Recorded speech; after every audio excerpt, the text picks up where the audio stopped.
Selamat pagi, cikgu. Ini presentasi kami semua. Assalamualaikum warahmatullahi wabarakatuh dan salam sejahtera. Di sini saya akan perkenalkan kepada anda apa itu filem animasi. Filem animasi atau kartun merupakan salah satu media yang popular masa kini.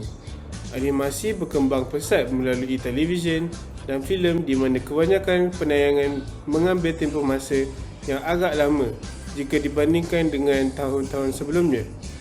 Muhammad Amir dan Mat Sidin menambah bahawa animasi telah berkembang daripada sebuah imej bergerak kepada teknologi cel animation ataupun kaedah tradisional lukisan tangan kepada penggunaan animasi 3D secara keseluruhan.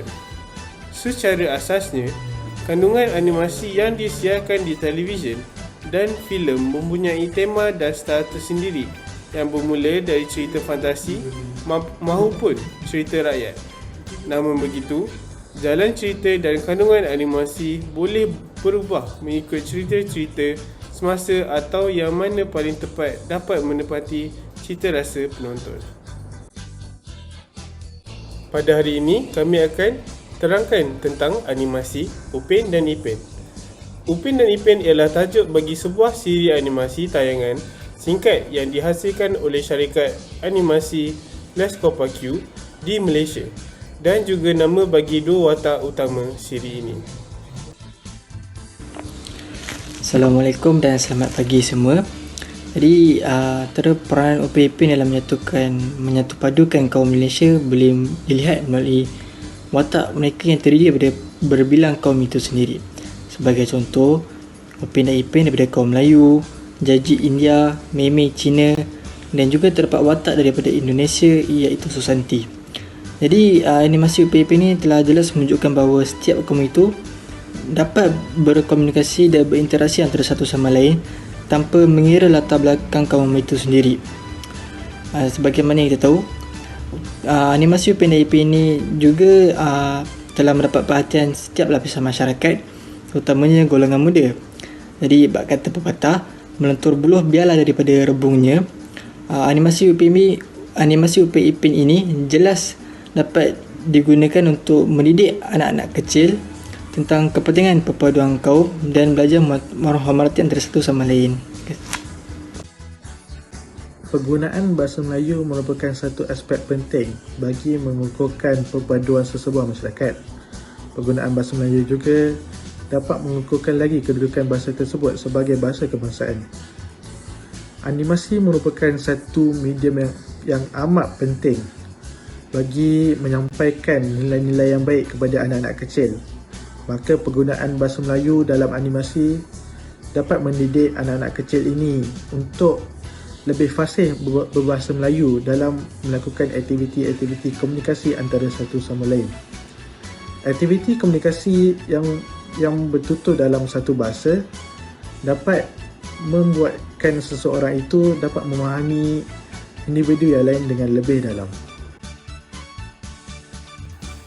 Walaupun animasi ini mengisahkan tentang kehidupan kanak-kanak yang aktif dan juga nakal, sedar ataupun tidak, terdapat banyak nilai-nilai yang positif yang telah diselitkan. Salah satunya adalah ajaran menghormati orang yang lebih tua. Ini dapat dilihat dengan wujudnya watak Kak Ros, Opa, Tok Dalang dan juga Cikgu Jasmine. Dalam animasi ini, watak-watak yang lebih dewasa sentiasa dihormati.